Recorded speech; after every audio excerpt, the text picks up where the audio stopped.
Men Elbekka qonuniy xotini bo'laman. Kim u Elbek?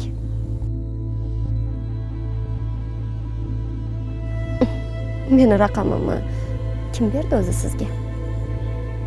Elbeklar ko'p. Shu shahlo ko'zlaringizni suzib kimga bergan bo'lsangiz, o'sha odamdan nomeringizni oldim. Meni kim bilandir adashtiryapsiz. Buni unutmang. Keyin men erli ayolman. Bezovta qilmang. Nimadir masala bo'yicha gaplashmoqchi bo'lsangiz, ya'ni katta bizneslar bo'yicha bezovta qilsangiz bo'ladi. Bunaqa mayda-chuyda ishlarga emas. Balki aktrisaligingizni bas qilarsiz, a? Juda ham chiroyli rol o'ynayotgansiz. Yo'q. Rahmat ta'riflar uchun. Qara.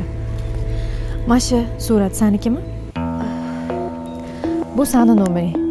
Sen yozishgansan shu. Yoki eringiz yozishdimi?